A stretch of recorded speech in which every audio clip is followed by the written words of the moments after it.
الشيطان اللعين الرجيم. بسم الله الرحمن الرحيم. الحمد لله رب العالمين، والصلاة والسلام على سيد الأنبياء وأشرف المرسلين وإترته الطيبين الطاهرين، ولعنة الله على أعدائهم أجمعين. سیرت پیغمبر اسلام کے سلسلے کی موجودہ سال کی نویں تقریر اور مجموعی اعتبار سے تقریر نمبر 88. ہجرت کا 5واں سال چل رہا ہے، جس کے حالات ان تقاریر میں بیان ہو رہے ہیں. ہجرت کا 5واں سال اس اعتبار سے خاصا اہم ہے کہ جہاں ایک طرف اسی سال میں جنگ خندق جیسی اہم ترین لڑائی ہوئی کہ جس کے بعد پھر کفار مکہ کو کبھی مسلمانوں کے مقابلے میں میدان میں نکلنے کی ہمت نہ ہو سکی، اور جہاں اسی سال غزوہ بنو قریظہ بھی ہوا جنگ خندق کے فوراً بعد، کہ جس کے نتیجے میں یہودیوں کا آخری قبیلہ بھی مدینہ چھوڑ کے چلا گیا. وہاں دوسری جانب یہ سال اس اعتبار سے بھی خاصا اہم ہے کہ بہت سارے فقہی مسئلے، شریعت کے احکامات اور دین کے واجب و حرام مسئلے امت کو اسی سال عطا ہوئے. اور بظاہر دیکھیے بھی کہ یہ سال ہی سب سے زیادہ مناسب لگتا ہے ان احکامات دین کے لیے، کیونکہ اعلان رسالت کے بعد یہ مکے کے 13 سال گزرے، وہ تو تقریباً عالم تقیہ یا ظلم و تشدد برداشت کرنے کا زمانہ تھا. موقع ہی نہ تھا کہ حلال و حرام اور واجب و گناہ کی زیادہ گفتگو شروع کی جاتی. مدینے میں آنے کے بعد بھی ابتدائی 2-3-4 سال مسلسل جنگیں، لڑائیاں، مکے سے لٹ پٹ کے آنے والے مہاجرین کی آباد کاری. لیکن اب یہ 5واں سال شروع ہو چکا ہے تو ایک جانب مسلمانوں کی حکومت بھی مستحکم ہو گئی، یہودیوں کے قبیلے کی شکست کے نتیجے میں مال غنیمت بھی بڑی تعداد میں مسلمانوں کو ملا، اور مسلمانوں کی دھاک، مسلمانوں کا روب، مسلمانوں کی حیبت اطراف مدینہ کے تمام قبائل پہ بیٹھ گئی. اور ایک طرح سے یہ کہیے کہ ذرا سا فراغت کا زمانہ آیا. اگرچہ مکمل طور پہ فراغت تو جنگ خیبر کے بعد ہی ہوئی جب دولت کی کثرت ہو گئی تھی، لیکن ابھی بھی کچھ مشکلات حل ہوئی، چنانچہ احکامات آنے لگے. جیسا کہ آپ ان 2-3 تقاریر میں سنیں گے کہ اسی سال میں شراب حرام ہوئی، یہ تو پچھلی تقریر میں تفصیل آ چکی. اسی سال میں پردے کا حکم آیا، اب تک اسلام میں پردے کا حکم نہیں تھا. اسی سال میں طلاق کے کچھ مسئلے آئے. اسی سال خوف کے عالم میں جو نماز پڑھی جاتی ہے اس کا طریقہ عطا ہوا. اسی سال اسلام کی پہلی نمازیں آیا، سورج گہن اور چاند گہن کی نمازوں کا مسئلہ آیا. اسی سال پاک دامن عورت پر زنا کی تہمت لگانے والے کے لیے کوڑے کی سزا کا حکم آیا. اسی سال حکم لعان، شوہر اور بیوی کے درمیان طلاق کے علاوہ ایک اور طریقہ بھی ہے جدائی کا، اس کا طریقہ آیا. اور اسی سال اسلام نے بعض رسم و رواج کو جو عربوں میں بڑی جڑ پکڑ چکے تھے پوری سختی کے ساتھ ختم کیا. تو یہ 5واں سال اس اعتبار سے بڑا اہم سال ہے کہ واقعات کا ایک ہجوم ہے. ایک طرف جنگوں کا سلسلہ بھی جاری ہے، دوسری جانب احکامات شریعت، احکامات فقہ، احکام دین بھی نازل ہو رہے ہیں. یہی وجہ ہے کہ غالباً اب تک کی 88 یا 87 تقاریر میں کسی ایک سال کے بارے میں اتنی ساری تقاریر نہیں ہوئی. اگرچہ خود 87 تقاریر کی تعداد بہت زیادہ، لیکن پیغمبر اسلام کی عمر کے 56 سال ان 87 تقاریر میں کور کیے گئے. لیکن یہ 5 ہجری کے واقعات میں غالباً یہ 7-8 تقریریں ہو چکی، اور ابھی آثار یہ نظر آ رہے ہیں کہ مزید 4-5 تقاریر اور ہوں گی. بہرحال یہ سارے واقعات دلچسپ بھی ہیں، اہم بھی ہیں، اور چونکہ ان میں سے بہت سو کا تعلق احکام فقہ سے ہے اس لیے آج بھی یہ سب ہماری ضرورت کے واقعات ہیں، لیکن ان کی تفصیل میں جانے سے پہلے جنگوں ہی کے سلسلے کی اس آخری جنگ کا تذکرہ ہو جائے جو جنگ خندق سے پہلے کی آخری جنگ تھی۔ اس کے بعد 2-3 مہینے مسلمانوں کو آرام کے ملے اور پھر خندق کی لڑائی شروع ہوئی۔ وہ تو انشاءاللہ اگلے منگل کو یا اس کے بعد کے منگل کو ہماری تقریر کا عنوان بنے گا، جنگ خندق کا بیان۔ فی الحال خندق سے پہلے والی آخری لڑائی، جیسا کہ میں پچھلی تقریر کے آخر میں عرض کر چکا ہوں کہ اس لڑائی میں 4 اہم ترین پیغام ہمارے سامنے آئے۔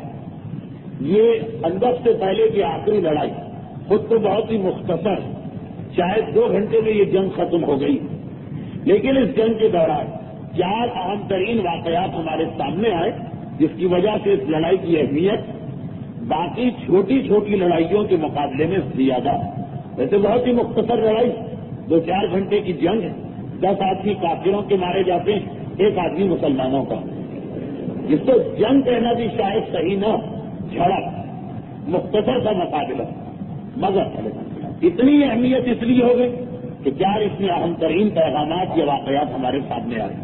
اس کی ترتیب کچھ یہ کہ اللہ کے رسول کو یہ اطلاع ملی ماہ ربیع الاول میں 5 ہجری کا سن چل رہا ہے، پیغمبر اسلام کی عمر مبارک تقریباً 57 اور 58 سال کے درمیان ہے، اعلان نبوت کو 18 سال کے قریب ہو رہے ہیں، ربیع الاول کا مہینہ ہے۔ اطلاع ملی کہ قریش نے مدینے اور مکے کے درمیان ایک علاقہ ہے وادی قدید، پہلے تو اس علاقے تک جانا مشکل تھا، لیکن سن 1984 سے سعودی حکومت نے جو نئی سڑک بنائی ہے مدینے مکے کی، اور جو بالکل اسی راستے پر ہے جس پہ ہجرت رسول ہوئی تھی، اس میں اب یہ وادی قدید راستے میں آتی ہے، تقریباً ہاف وے کہیے یا آدھا راستہ۔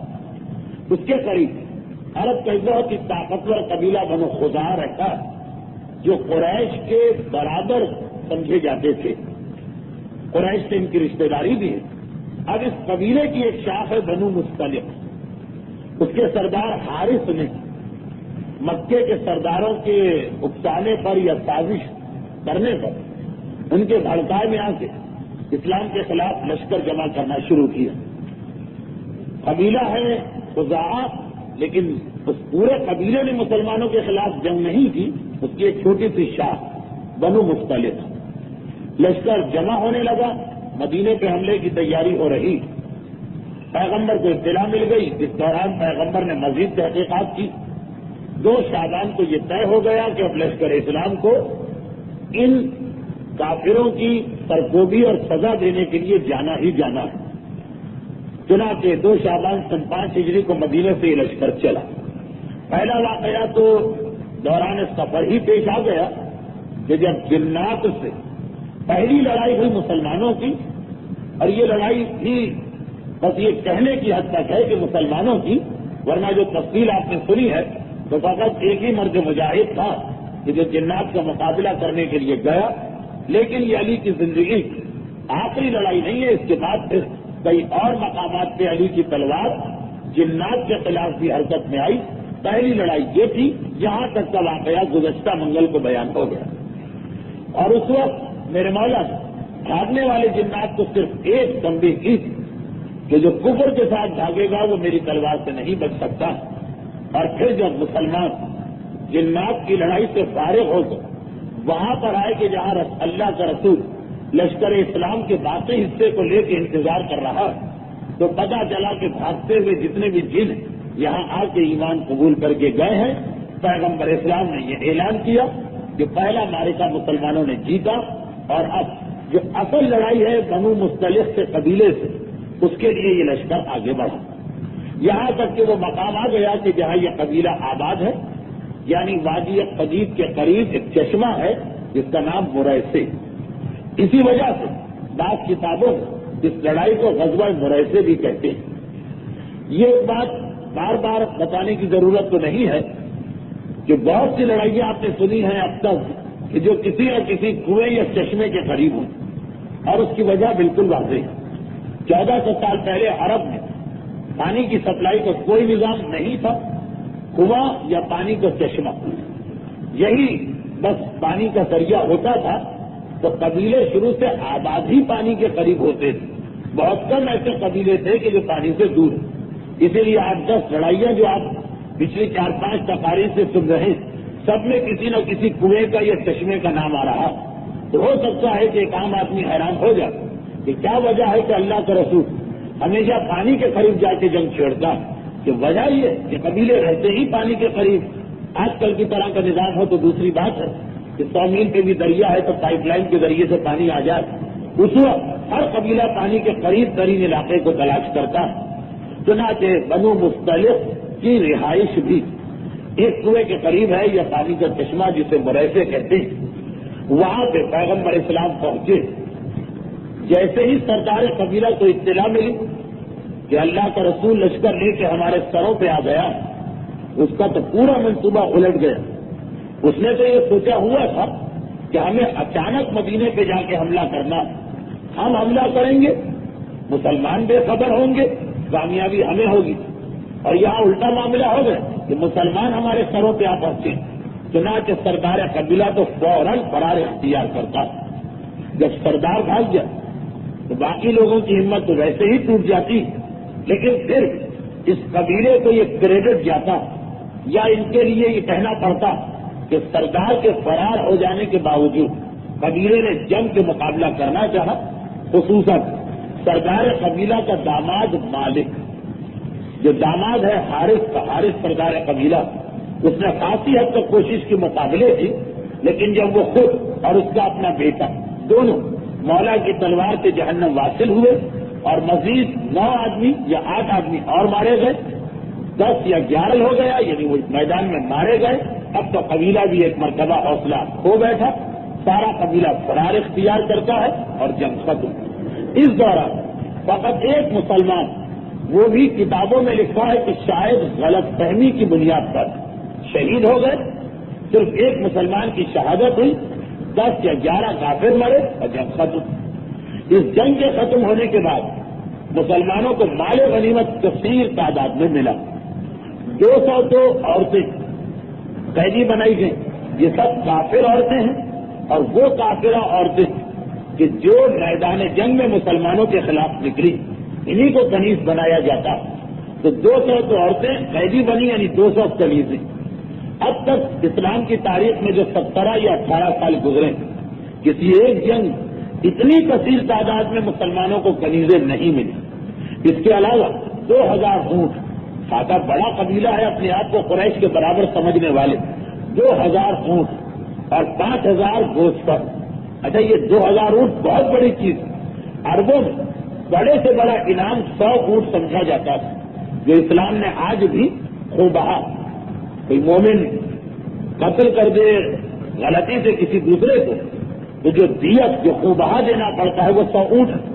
اس کے علاوہ بھی اکثر آپ نے تاریخ میں 100 اونٹوں کا تذکرہ سنا کہ مثلا ایک صحابی رسول کہتے کہ 100 اونٹ بھی اگر کوئی مجھے دے دیتا, تب بھی علی کے بارے میں جو 3 پیغمبر اسلام نے فضیلتیں بیان کی, وہ مجھے 100 اونٹوں سے زیادہ محبوب ہے اگر مجھے وہ 3 چیزیں مل جاتی. یا یہ کہ جب اللہ کے رسول نے ہجرت کی تھی تو قریش نے اعلان کیا کہ جو رسول کو گرفتار کر کے لائے گا یا ان کا نشان بتائے گا, اسے ہم 100 اونٹ انعام میں دیں گے. آج کل کے حساب سے بھی 15-20 لاکھ, یہ تو 100 اونٹ ہے.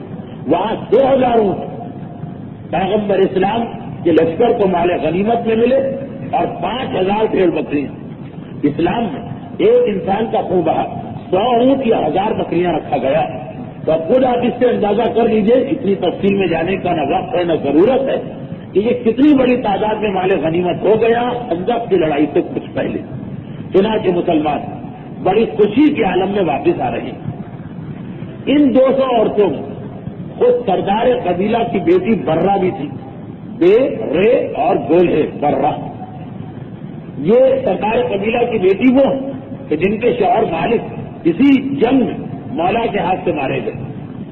اب گرفتار ہونے والی عورتوں میں سردار قبیلہ کی اپنی بیٹی بھی, جس کا باپ بھاگ گیا, جس کا شوہر میدان میں علی کی تلوار سے مارا گیا. جب یہ سب لوگ واپس مدینے آئے, اس کے بعد جناب برہ کا واقعہ, اب جو 2-3-4 واقعات پیش آئے تاریخ میں, ابھی جس پر ہم گفتگو کر رہے ہیں اس کے علاوہ یہ وہ واقعات ہیں کہ مسلمان تاریخ لکھنے والوں نے بڑی ہی بے احتیاطی اور لاپرواہی کا مظاہرہ کیا، جھوٹی سچی غلط صحیح ساری روایتیں نقل کر دی، جس کی وجہ سے یہ جو 5 ہجری کے واقعات ہیں سب سے زیادہ عیسائیت اسی سال کے واقعات کو پیغمبر کی شان کے خلاف استعمال کیا، جس میں پہلا واقعہ تو یہی ہے برہ کا واقعہ۔ برہ وہ خاتون کہ بعد میں پیغمبر نے ان کا نام بدل کے جویریہ کیا اور ان سے شادی کر کے ازواج رسالت میں ان کو شامل کیا۔ یہ پیغمبر اسلام کی 7ویں یا 8ویں بیویوں کی تعداد میں ان کا نمبر 7 ہے یا نمبر 8، لیکن اصل میں یہ کافروں کے قبیلے بنو مصطلق کے سردار حارث کی بیٹی ہے اور بیوہ خاتون ہے کہ ان کا شوہر مارا گیا۔ اب یہ گرفتار ہو کے میدان میں آئیں۔ ائمہ طاہرین سے جو روایت مروی ہے جنہیں علامہ مجلسی نے بھی بہار میں لکھا، علامہ طبرسی نے اعلام الورم، وہ بڑی مختصر روایت، وہ سن لیجیے۔ جب مدینے میں سب لوگ پہنچے تو پیغمبر نے پہلے تو خمس نکالا، مال غنیمت کا خمس نکلتا، اور مال غنیمت کا خمس تو اتنا مشہور کہ شیطان نے بعض مومنوں کو اتنا بہکا دیا کہ وہ سمجھتے ہیں کہ خمس ہوتا ہی صرف مال غنیمت میں۔ تو بہرحال سب سے پہلے مال غنیمت سے خمس نکلا، اس کے بعد جتنے بھی مجاہدین تھے سب میں یہ مال غنیمت تقسیم ہو گیا، اور یہ 200 جو کنیزیں آئی تھیں یہ بھی پیغمبر نے ان مجاہدین میں تقسیم کر دی۔ اب روایت کا جملہ یہ کہ جناب جویریہ، اصل میں ان کا پرانا نام برہ، لیکن چونکہ بعد میں جویریہ کا نام پیغمبر نے ان کو عطا کیا اور بہرحال یہ ام المومنین بنی، ہماری آپ کی ماں ہے، قابل احترام خاتون، اس لیے ان کا نیا ہی نام میں استعمال کر رہا ہوں۔ جناب جویریہ، انہیں ایک صحابی رسول ہے ثابت ابن قیس، جناب جویریہ کو ان کا گھر ملا۔ جناب ثابت ابن قیس ایک عام سے شخص، جناب جویریہ اپنے قبیلے کی شہزادی سردار کی بیٹی، تو سردار قبیلہ حارث وہ کسی طرح مدینے پہنچ گئے، جنگ تو ختم ہو چکی ہے، مدینے آیا، پیغمبر اسلام سے رابطہ قائم کیا اور کہا کہ ٹھیک ہے لڑائیوں میں تو یہ ہوتا ہی، میرے قبیلے کی دیگر عورتیں کنیز بنی تو بنی، لیکن میری بیٹی قابل احترام شہزادی اپنے قبیلے کی ساری عورتوں سے اس کا مقام بلند، اسے بھی آپ نے کنیز بنا لیا۔ بس میں درخواست لے کے آیا کہ سردار قبیلہ کی بیٹی اور شریف خاندان سے تعلق رکھنے کی بنا پر اس کے ساتھ کنیزی کا سلوک نہ کیا جائے، اس کے معاملے میں آپ نظر ثانی کریں۔ یہ وہ روایت ہے جو ائمہ طاہرین کے ذریعے ہم تک پہنچی، اور یہ روایت دیکھیے کہ بالکل شان رسول کے مطابق۔ اس کے بعد وہ دوسری روایت سنیے گا جسے تقریباً تمام مسلمان علماء نے اپنی کتابوں میں بھر دیا۔ پیغمبر اسلام نے کہا ٹھیک ہے، اتنا اختیار تو پیغمبر رکھتے ہیں، ٹھیک ہے اپنی بیٹی کو تم لے جاؤ، میری طرف سے بالکل اجازت، ایک کنیز آزاد ہو رہی، چونکہ ایک محترم خاندان سے اس کا تعلق ہے، پیغمبر اسلام اجازت دیتے۔ جناب جویریہ کو بلایا گیا، جناب جویریہ، اچھا ایک جملہ میں بیچ میں غلط کہہ گیا، جناب جویریہ ابھی کسی کی کنیز بنائی نہیں گئی، وہ تو وہ غلط والی روایت ہے جو زبان کے غلطی سے جملہ آ گیا۔ جناب جویریہ بھی گرفتار ہو کے آئی ہیں، ان کا معاملہ طے نہیں ہوا کہ ان کا باپ پہلے ہی پہنچ گیا۔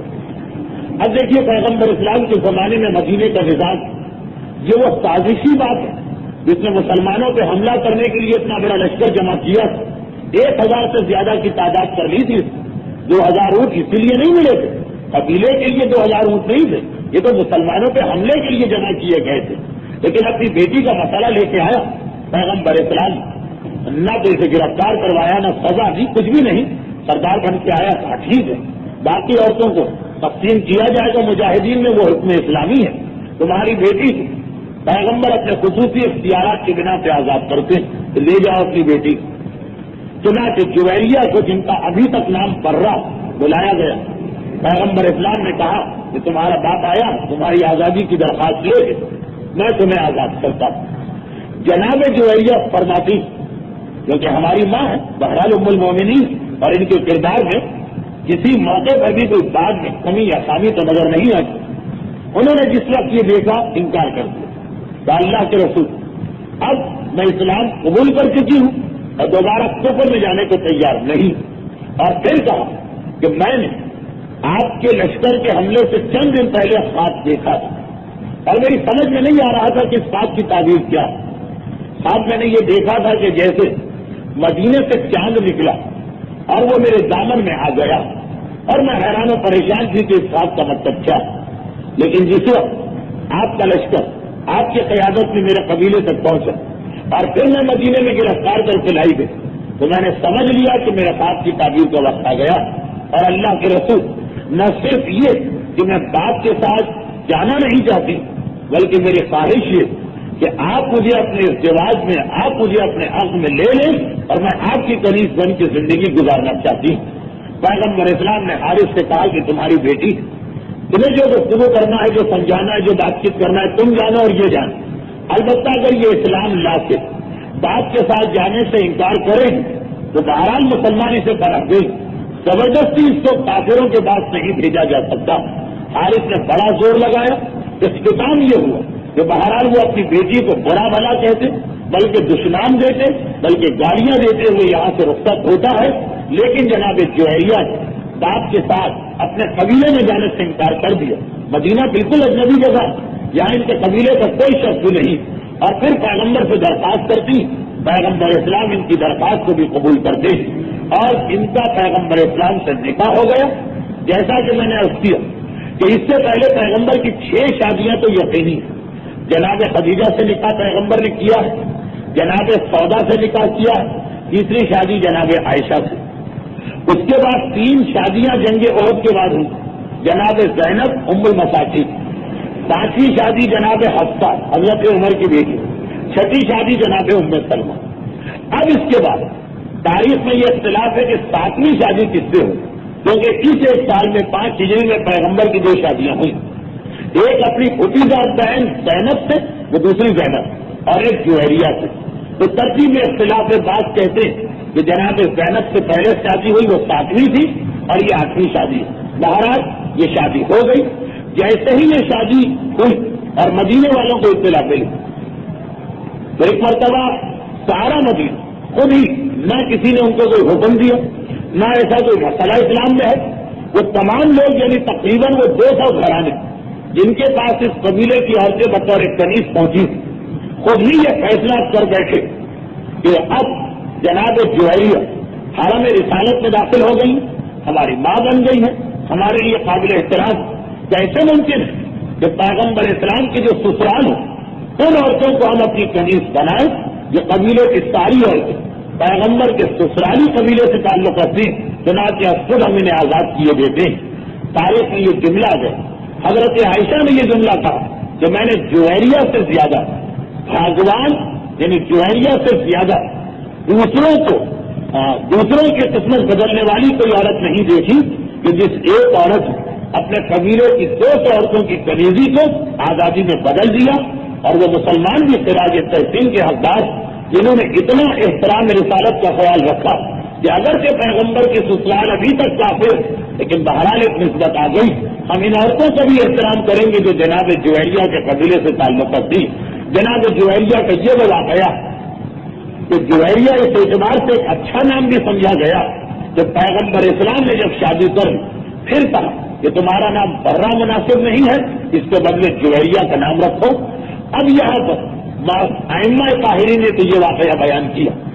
آئیے دیکھ لیجیے کہ عام مورخین نے اس واقعے میں شان رسالت کتنی زیادتی کی ہے اور ایک سیدھے سادے واقعے کو کیسا بدل کے دشمنوں کو یہ موقع دیا کہ وہ مسلمانوں اور اسلام اور رسول اسلام کے اعتراف کریں. چنانچہ عام تاریخوں میں یہ واقعہ ملتا ہے. حتیٰ یہ کہ صحیح بخاری اور صحیح مسلم کی بھی یہ حدیث ہے کہ جہاں پہ علامہ شبلی کو بھی یہ کہنا پڑا کہ اگر ان 2 کتاب کی حدیث سب سے زیادہ معتبر ہوتی لیکن اس واقعے میں ہم دوسری کتابوں کی حدیث کہتے ہیں. تو اس لیے جو واقعہ اس طرح سے پیش ہوا ہے عام تاریخوں میں کہ جب یہ کنیزیں بن کے ساری عورتیں مدینے میں آئیں تو جناب جوہریہ کو ثابت ابن قیس کے حوالے کیا گیا. جو تقسیم ہوئی کنیزیں عام طور پہ پورے کے ذریعے تقسیم ہوتی ہیں تاکہ کسی کو شکوہ و شکایت نہ ہو. ثابت ابن قیس بقول ان مورخین تھے, یہ ذہن میں رکھیے گا, اس روایت کو ہمارے علماء نے نہیں مانا لیکن عام کتابوں کی روایت کہ اب جناب ثابت ابن قیس ایک عام مسلمان، جویریہ شہزادی، اگرچہ کنیز بن گئی ہے لیکن بہرحال ہے تو شہزادی، انہیں اپنی کنیزی پر اتنا اعتراض نہیں ہوا جتنا اعتراض یہ ہوا کہ بالکل ایک عام سے آدمی کے گھر میں گئی، انہوں نے جناب ثابت سے ایک بات کی۔ اسلام میں ایک ایگریمنٹ ہے کہ اگر کوئی غلام اور کنیز اپنے آقا کو راضی کر لے کہ میں آپ کو اتنے پیسے لا کے دوں، آپ مجھے آزاد کر دیں، تو یہ ایگریمنٹ صحیح ہے، اس کا نام ہے مکاتبت۔ جیسے جناب سلمان فارسی کیسے آزاد ہوئے، اپنے یہودی آقا کے پاس گئے، اس سے کہا کہ میں آزادی چاہتا ہوں، کتنے پیسے چاہیے۔ باہر مرضی آقا کی چلے گی، اگر وہ منع کر دے تو معاملہ ختم۔ جناب جویریہ نے ثابت سے کہا کہ میں اگر آزادی چاہوں تو تم کتنے پیسوں کے مجھے آزاد کرو گے؟ انہوں نے رقم بتائی کہ اتنے پیسے مل جائیں تو ٹھیک۔ اب جناب جویریہ نے یہ پیسے اکٹھا کرنا شروع کی، چنانچہ مختلف دولت مند اور مالدار مسلمانوں کے پاس گئی اور کہا کہ مجھے یہ پیسے چاہیے۔ اب ضمنی طور پر ایک مسئلہ آ جائے، زکوٰۃ اور فطرہ۔ زکوٰۃ اور فطرہ یہ غریبوں اور مسکینوں کو دیا جاتا، لیکن اسلام نے کہا کہ 8 جگہ خرچ ہو سکتا۔ اس میں یہ بھی ہے کہ اگر کوئی غلام اور کنیز ہے بیچارہ، اس کا آقا اسے آزاد کرنے کو تیار لیکن رقم مانگتا، تو کسی غلام اور کنیز کو اس کی آزادی کی خاطر زکوٰۃ میں سے اتنے پیسے دے سکتے۔ یہ ایک نیکی بھی اسلام نے مانی ہے، اور ایسی نیکی کہ واجب زکوٰۃ اور واجب فطرہ بھی اس میں خرچ کیا جا سکتا۔ جناب جویریہ مختلف گھروں میں گئی، لیکن وہ مطلوبہ رقم حاصل نہیں ہو رہی، رقم حاصل بڑی۔ مسلمان ابھی تک بہرحال غربت میں تو ہے، آخر پیغمبر اسلام کے پاس آئے۔ اب جو جملے ہیں وہ ایسے جن کو ادا کرنا بھی بڑا دل پہ جبر کرنا پڑتا، لیکن بہرحال تاریخ کے الفاظ حضرت عائشہ فرماتی، اور بہرحال میرا دل تو یہ کہتا کہ یہ جملہ بھی حضرت عائشہ کا نہیں ہوگا، مورخ نے لاپرواہی کے ساتھ کہیں کی بات کہیں جوڑ دی۔ وہ کہتی ہے کہ جس وقت جویریہ دستک دے کے گھر پہ آئی اور کہا کہ میں رسول سے بات کرنا چاہتی، جیسے ہی میری نگاہ اس کے چہرے پر پڑی، بس میرے دل میں خوف پیدا ہو گیا کہ یہ اتنی حسین و جمیل خاتون کہ پیغمبر اسلام کہیں سے نکاح نہ کر بیٹھے، اور کاشانہ نبوت ہر بیوی کا ایک دن ہے، اگر مزید کوئی بیوی آ جائے تو بہرحال فرق تو پڑے گا۔ یہ جملہ تاریخ میں آیا ایک طرف، اس کے بعد یہ جملہ آیا کہ جناب عائشہ کا خوف صحیح ثابت ہوا۔ بہرحال جیسا کہ میں نے کہا، اس قسم کی روایتوں کو نہ ہمارے علماء نے مانا اور نہ ہی ائمہ نے واقعے کی صورت بیان کی، لیکن تاریخ کی وجہ سے میں پیش کر رہا ہوں۔ حضرت عائشہ اپنی جگہ خوف زدہ ہوں، پھر بھی خوف ان کا پورا ہوا۔ پیغمبر اسلام کے سامنے جویریہ پہنچی اور کہا کہ میں آزادی کے لیے پیسے جمع کر رہی، اتنے پیسے مجھے چاہیے، آپ اس سلسلے میں میری کیا مدد کریں؟ معاذ اللہ، پیغمبر کا جملہ کہ جتنے پیسے تم مانگ رہی ہو میں دینے کو تیار ہوں، مگر ایک شرط، مجھ سے نکاح کرنا پڑے گا، مجھ سے شادی کرنا ہوگی، اگر مجھ سے شادی کرنے کو تیار تو میں اتنے پیسے دیتا ہوں۔ اور پھر تاریخوں میں بہرحال آگے یہ جملہ تو ہے کہ انہوں نے کہا کہ اللہ کے رسول اس سے زیادہ میرے خوش قسمتی کیا کہ مجھے آزادی بھی ملے اور اس کے بعد ایسا گھر بھی ملے، میں بخوشی اس سے تیار ہوں۔ چنانچہ پیغمبر ان سے نکاح کی شرط منوا کر اس کے بعد ان کے لیے آزادی کے لیے یہ پیسے دیے، انہوں نے اپنے پرانے آقا کے پاس یہ پیسے پہنچائے، آزاد ہوئی، پیغمبر سے شادی ہوئی، پیغمبر نے نام بدل کے جویریہ رکھ دیا۔ اب یہ واقعہ جو ہماری کسی کتاب میں نہیں، بہرحال کچھ علماء نے ایسی کتابوں میں لکھی کہ دوسروں سے حدیثیں لی، اس کتاب میں یہ بات آ جائے تو دوسری بات ہے، لیکن جو ہمارے علماء کی اپنی مستقل تصانیف، اس میں واقعے کی یہ شکل نہیں جو پیغمبر اسلام ان کو دیکھیں اور پھر کہیں کہ میں تم سے شادی کرنا چاہتا ہوں اور پیسے بھی اس شرط پہ دوں گا بشرطے کہ تم شادی پہ تیار ہو جاؤ۔ اگرچہ بعد میں مورخ نے ایسے جملے لکھ دیے کہ جس سے معاملے کو کسی طرح برابر کرنے کی کوشش کی کہ وہ تو خود سے تیار ہو گئی اور جناب جویریہ راضی ہو گئی، لیکن بہرحال عیسائیوں ایک ایسا موقع ملا آج کل سلمان رشدی جیسے لوگ چلتے، اس واقعے کو شان رسالت کی گستاخی اور توہین کے لیے استعمال کیا گیا۔ بہرحال بہت زیادہ تفصیل میں جانے کی ضرورت نہیں، اس جنگ کے نتیجے میں پہلا واقعہ تو یہ پیش آیا کہ تمام صاحبان ایمان کو امہات المومنین میں ایک اور کا اضافہ نصیب ہوا، جناب جویریہ ہماری ماں بن کے کاشانہ نبوت میں تشریف لائی۔ اب کسی جنگ میں جو میں نے کہا تھا کہ 4 اہم ترین واقعات ہیں، ایک جنوں کی لڑائی، ایک جناب جویریہ کی قید اور پھر ان کا پیغمبر کی بیوی بننا، اس کے بعد تیسرا واقعہ۔ یہ تو بہرحال اتنا اہم کہ اگر 2-4 گھنٹے بھی اس واقعے پہ گفتگو کی جائے تو شاید کم ہو، لیکن خیر سیرت رسول میں ہم نے پوری کوشش کی کہ صرف واقعات بیان ہو، اس کے نتائج پر ہم ابھی بحث نہ کریں تاکہ بات جلدی مکمل ہو جائے۔ اب آئیے غزوے کا تیسرا اہم واقعہ۔ جب لڑائی مکمل ہو گئی، مال غنیمت، کنیزیں، ان سب کو لے کے مسلمان واپس پلٹے تو مدینے تک جانا تقریباً 8 دن کا راستہ ہے۔ واپسی ہو رہی کہ دوران سفر ایک بڑا عجیب واقعہ پیش آیا۔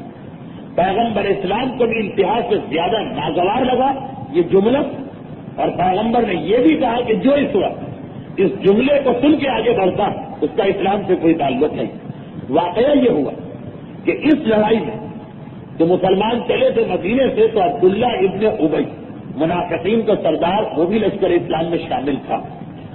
واپسی میں لشکر کہیں ٹھہرا تھا، دوپہر کا یا سپہر کا وقت تھا، لشکر نے قیام کیا اور قریب میں ایک پانی کا چشمہ یا کنواں تھا۔ مسلمان پانی بھرنے کے لیے باری باری جا رہے ہیں۔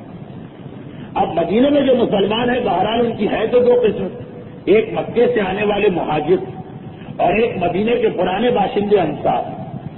اب اتفاق یہ کہ جو کنواں تھا وہ بہرحال چھوٹا اور تنگ کنواں تھا، زیادہ آدمیوں کو ایک وقت میں پانی نکالنے کا موقع نہیں ملتا تھا، پھر بھی باری باری 2-2 3-3 آدمی جاتے ہیں۔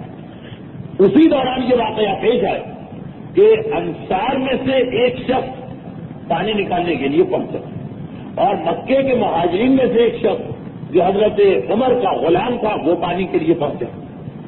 کنویں میں دونوں نے ڈول نکالے اور پانی کھینچنا شروع کیا۔ اب اتفاق سے ڈول ٹکرا گئے، پانی الٹ گیا یا اسی قسم کا کوئی واقعہ پیش آئے، دونوں میں ہو گیا جھگڑا۔ ان میں سے ایک ہے مہاجر اور ایک ہے انصار، ایک ہے مکے سے آ کر مدینے میں رہنے والا نیا باشندہ، ایک ہے مدینے کا پرانا باشندہ۔ اب جو دونوں میں جھگڑا ہوا، ہاتھاپائی ہوئی۔ ذہن میں رکھیے گا کہ صحرا کے سفر اور خصوصاً دوپہر کا وقت انسان کے دماغ کو کھولا کے رکھ دیتا ہے۔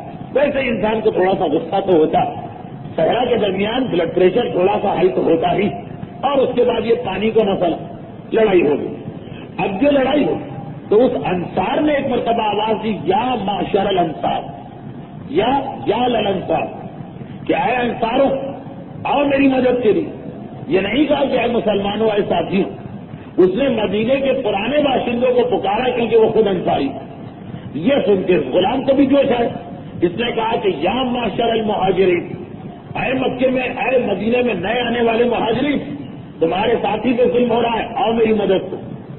اس انصاری نے انصار کو پکارا، مہاجر نے مہاجرین کو پکارا۔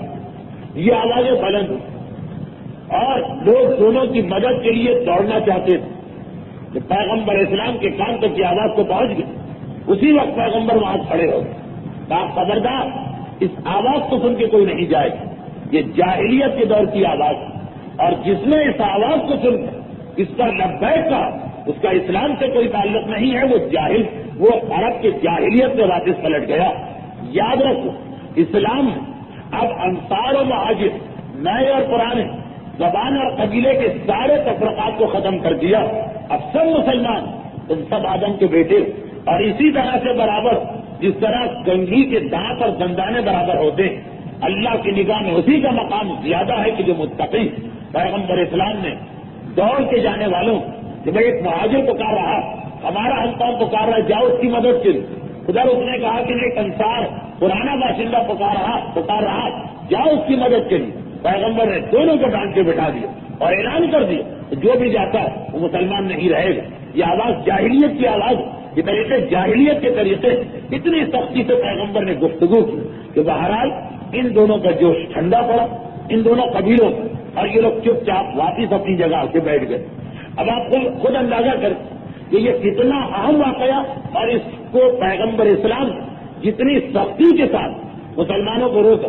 ہمارے آج کے ماحول میں اس چیز پہ توجہ دینے کی کتنی ضرورت کہ یہ قومیت کے جھگڑے، یہ زبان کے جھگڑے، یہ تہذیب کے جھگڑے، یہ نئے اور پرانے باشندے ہونے کے جھگڑے، پیغمبر نے کہی سب غلط۔ اگر ابو جہل، ابو لہب عتبہ، ولید، شیبہ ان کے ساتھی بننا چاہتے ہو، ان کے ساتھ اپنا حشر و نشر کرنا چاہتے ہو تو ایسی آوازوں پہ دوڑ کے جاؤ، ورنہ اسلام میں سب برابر، دیکھو حق پر کون ہے، باطل پہ کون، اپنا بھی باطل پر ہے تو اس کو چھوڑ دو، غیر بھی حق پہ ہے تو اس کا ساتھ دو۔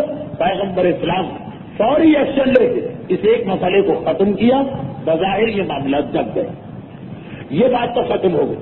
پھر پیغمبر آرام کے لیے چلے گئے، ادھر ایک درخت کے نیچے عبداللہ ابن ابی بھی آرام کر رہا، تمام منافقین کے سردار، رئیس منافقین، اس کو یہ اطلاع ملی کہ اب سے آدھے گھنٹے پہلے ایک ایسا واقعہ ہوا، مکے سے آنے والے ایک مہاجر، اگرچہ ان لوگوں کو اب رہتے ہوئے 5 سال ہو گئے ہیں مدینے میں، مگر اطلاع تو اسی طرح دی جائے کہ ایک نئے باشندے نے ہم پر حملہ کیا۔ اچھا، عبداللہ ابن ابی مدینے کا پرانا باشندہ، اسے یہ اطلاع ملی، بہرحال سردار ہے اپنے قبیلے کا، اس کے آس پاس بہت سارے اس کے ساتھی بیٹھے، اب یہ جھگڑا ختم ہو گیا، پیغمبر نے اس آواز کو دبا دیا، پیغمبر نے اس مسئلے کو حل کر دیا۔ عبداللہ ابن ابی کو یہ اطلاع دیر سے ملی، جیسے ہی یہ اطلاع ملی وہ بہرحال زمین پہ بیٹھا، غصے کے عالم میں کھڑا ہو گیا۔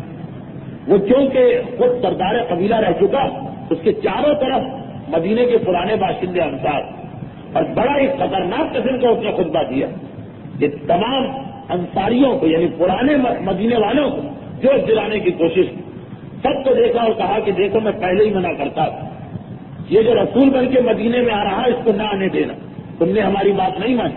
آج کتنا ہم کو ذلیل ہونا پڑا کہ وہ لوگ جن کے لیے ہم سینہ سطر رہے، جن کے دشمن ہم پر حملہ کرتے تھے، ہم نے ان کے دشمنوں سے ان کو بچایا، جن کو بچانے کے لیے ہماری عورتیں بیوہ ہوں، جن کو بچانے کے لیے ہمارے بچے یتیم ہوں، جن کو ہم نے نوالے کھلائے، آج وہ کتوں کی طرح ہمارے مقابلے پہ آ رہے ہیں۔ جہاں غزب کہ ہمارا شہر، ہماری محنتیں، ہماری قربانیاں، اور اس کا ایک غلام ہمارے ایک آدمی کو مار کے چلا گیا، چاروں طرف دیکھا ان ساری نوجوانوں کو اور کہا کہ اے مدینے کے نوجوانوں، یہ تمہاری بے غیرتی، یہ تمہاری غیرت مر گئی، جو کتے کو پالو گے تو یہی نتیجہ ہوگا کہ جس وقت وہ طاقتور ہے تمہیں کاٹنے کو آ جائے گا۔ ابھی بھی آؤ ہم سب مل کے یہ عہد کر لیں کہ جیسے ہی مدینے پہنچیں گے پہلا کام یہ کریں گے کہ سارے نئے باشندوں کو باہر نکالیں، مہاجرین سے کہیں گے جہاں سے آئے ہو وہیں واپس چلے جاؤ۔ یہ عبداللہ ابن ابی کا خطبہ، اور یہ وہ خطبہ جو اتنا اہم ہے، اس کے الفاظ کہ قرآن نے بھی عبداللہ ابن ابی کے جملے کو نقل کیا۔ ذرا سوچیے، قرآن کلام خدا، لیکن یہ اتنا سخت جملہ تھا کہ قرآن میں یہ آیت آئی، بلکہ قرآن کا پورا سورہ جو ہر جمعے میں پڑھنا مستحب ہے، سورہ منافقون، وہ نازل ہی اس واقعے کے بعد ہوا۔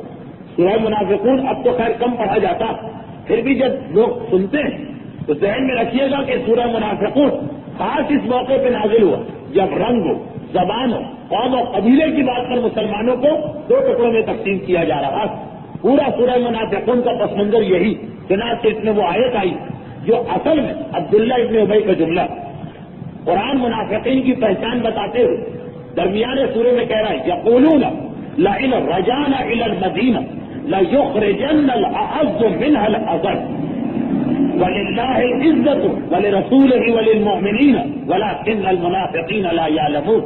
دیکھیے کیا جملہ، عبداللہ ابن ابی، یقولون، یہ منافق کہتے لئن رجعنا الى المدینہ، جب ہم شہر مدینہ میں واپس پلٹ کے جائیں گے، لیخرجن الاعز منها الاذل، تو جو مدینے میں عزت والے لوگ تو ذلیل لوگوں کو مدینے سے باہر کر دیں گے، اور عزت والوں سے مراد ہم لوگ، ہم پرانے باشندے، ہمارا شہر، ذلیل لوگوں سے مراد یہ نئے جو آئے تو مہاجر ہمارے یہاں آئے۔ یہ اس کا جملہ جسے قرآن نے سورہ منافقون میں کوٹ کیا، لئن رجعنا الى المدینہ لیخرجن الاعز منها الاذل، جب ہم مدینے پہنچیں گے تو ہم عزت والے لوگ ان ذلیل لوگوں کو مدینے سے باہر خارج کریں گے۔ پھر آیت مکمل ہوتی وَلِلَّهِ الْعِزَّةُ، اور عزت تو اللہ کے لیے، وَلِرَسُولِهِ، اور رسول کے لیے، وَلِلْمُؤْمِنِينَ، مومنین کے لیے۔ یہ جو منافق کہہ رہے ہیں کہ ہم عزت والے، ان کو دھوکہ ہوا، عزت یا اللہ کی ہے یا رسول کی ہے یا مومن کی ہے، وَلَكِنَّ الْمُنَافِقِينَ لَا يَعْلَمُونَ، مگر منافقوں کو پتہ نہیں۔ تو اتنا خطرناک فتنہ برپا کرنے والا خطبہ اس نے دیا، اور قرآن کو، اللہ کو، شریعت کو، اس واقعے کی اتنی اہمیت کہ قیامت تک کے لیے ہر جمعے میں ریپیٹ کروایا کہ سنتے رہو تاکہ تم میں بھی کوئی عبداللہ ابن ابی پیدا نہ ہو جائے، تاکہ تم میں بھی کبھی کوئی ایسی آواز نہ نکلا، تاکہ کبھی تمہیں بھی کوئی اس طرح سے نہ بہتا ہے۔ اب عبداللہ ابن ابی نے یہ خطبہ دیا۔ اس وقت زید ابن ارقم ابھی جوان ہے، یہ وہ صحابی ہیں کہ جن کے والد جناب ارقم مکے کے ابتدائی زمانے میں اپنا مکان مسلمانوں کو دے دیا تھا۔ یاد ہوگا آپ کو بہت پہلے کی بات ہے، آج 88 نمبر کی تقریر، اور یہ بات میں کر رہا ہوں کہ 15ویں 16ویں تقریر تھی کہ جب شروع میں اسلام آیا تو مسلمان چھپ کے عبادت کرتے، پیغمبر کا گھر خانہ کعبہ سے بہت دور تھا، تو پیغمبر کو ضرورت ہوئی کہ خانہ کعبہ کے قریب ہمیں کوئی مرکز مل جائے، جناب ارقم نے اپنا مکان دے دیا اور بڑی قربانیاں دی، اور اس مکان نے اسلام کو خاصا فائدہ پہنچایا۔ بالکل صفا پہاڑی سے ملا ہوا یہ مکان تھا۔ خیر انہی کے بیٹے زید اس وقت تو بہت چھوٹے تھے، جوانی کے قریب پہنچ رہے وہ ایک مرتبہ اپنی جگہ سے کھڑے ہو گئے۔ وہ پرانے مدینے کے باشندے، مکے میں رہے تو کیا ہوا، ہے تو مدینے والے، اور کہا کہ اے عبداللہ ابن ابی خاموش ہو جاؤ، تم جیسا ذلیل انسان مدینے میں کوئی نہیں، اور رسول سے زیادہ عزت والا کوئی نہیں۔ وہ جو تم نے کہا کہ ہم عزت والے ہیں معاذ اللہ، اور رسول کے ساتھی ذلیل، تو سب سے بڑے ذلیل تم، اور سب سے زیادہ عزت پیغمبر اور ان کے صحابیوں کو ہے۔ یہ کہہ کہ ایک مرتبہ عبداللہ ابن ابی ہی کو نہیں بٹھایا، بلکہ جو جوش پیدا ہو رہا تھا اس کی تقریر سے وہ بھی ذرا ٹھنڈا پڑا، اور پھر زید ابن ارقم پیغمبر کے پاس پہنچے۔ اب یہ ذرا فاصلے پر واقعات ہو رہے ہیں، پیغمبر کے پاس پہنچے اور کہا کہ اللہ کے رسول اس وقت تو غضب ہو گئے، لشکر اسلام میں جدائی ہو جاتی، دو طبقے بن جاتے، دو فرقے بن جاتے، آپس میں تلواریں چل جاتی۔ عبداللہ ابن ابی نے اتنا خطرناک خطبہ دیا، مہاجرین کو یہ کہا اپنے لیے آقب کا لقب، عزت والے کا لقب اختیار کیا۔ اچھا پیغمبر اسلام کا جو طریقہ کار، اور یہاں پر دیکھیے ہمیں ایک اور پیغام ملنا ہے، ایک اور پیغام۔ یہ واقعہ تو بالکل صحیح، لیکن کبھی ایسا بھی تو ہوتا کہ کوئی آدمی دوسرے پارٹی کے جذبات کو بھڑکانے کے لیے جھوٹی سچی کوئی بات بنا کے لے آئے۔ یہاں تو خیر عبداللہ ابن ابی نے یہ کہا، لیکن ایسا بھی تو ہو سکتا ہے کہ کفار کا کوئی جاسوس، کوئی منافق عبداللہ ابن ابی نے یہ بات ہی نہ کہی ہوتی، مہاجرین کو جو سلانے کے لیے آگے کہہ دیتا چاہے تمہارے بارے میں تو یہ کہا جا رہا، تو پیغمبر اس کا بھی ایک طریقہ بنا رہے کہ اگر کہ تمہارا مخالف کوئی بات کہے مگر سنی سنائی بات کے پیچھے نہ دوڑ پڑنا، پہلے تحقیق کر لینا کہ یہ بات صحیح ہے یا غلط۔ اچھا پیغمبر کو تو معلوم ہے، بہرحال علم غیب ہے پیغمبر کے پاس، لیکن ایک اصول بنانا کہ اگر تمہارے پاس خبر ہے کہ جو فلاں لوگوں نے ہمارے آدمیوں کو مار دیا، تو ایسا نہ ہو کہ اردو کا محاورہ کہ کان کو دیکھے نہیں کتے کے پیچھے دوڑ پڑے کہ وہ ہمارا کان لے کے بھاگا، پہلے اپنے کان کو دیکھو کہ وہ ہے بھی یا نہیں۔ سر بہرحال وہ تو محاورہ ہے اردو۔ پیغمبر نے بھی کہا اے زید شاید اس نے جو کہا ہے تم نے صحیح نہیں سنا، شاید اس وقت تم ذرا نیند کے عالم میں اور غفلت کے عالم میں سے وہ کہہ کچھ رہا تھا تم کچھ رہے، کہا کہ نہیں اللہ کے رسول، جو خود اس نے کہا میں بالکل ہوشیار اور جاگتا ہوا تھا، کہا کہ شاید وہ مذاق کر رہا ہو، مذاق میں بھی بہت سی باتیں کہی جاتی۔ زید نے کہا نہیں اللہ کے رسول، بڑا سیریس بڑا سنجیدہ تھا، مذاق کی بات نہیں۔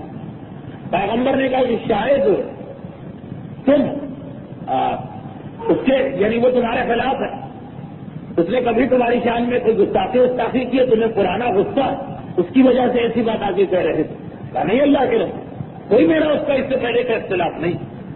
3 مرتبہ پیغمبر نے اقرار کروایا۔ اچھا یہ اسلام کا ایک مسئلہ کہ اگر کوئی آدمی کوئی بات کہے اور گواہ پیش نہ کرے تو 3 مرتبہ یا 4 مرتبہ یا 2 مرتبہ ہر موقع کا حکم الگ ہے، اس سے اقرار کرایا جاتا۔ آپ نے اکثر سنا کہ عورت آئی کہ یا امیر المومنین مجھے پاک کر دیجیے، 3 مرتبہ مولا نے اس کی بات کو ٹالا، پھر اس کو سزا دی۔ چور آیا کہ یا امیر المومنین میرا ہاتھ کاٹ دیجیے، گواہ نہیں تھا تو مولا نے کئی مرتبہ ٹالا پھر ہاتھ کاٹا۔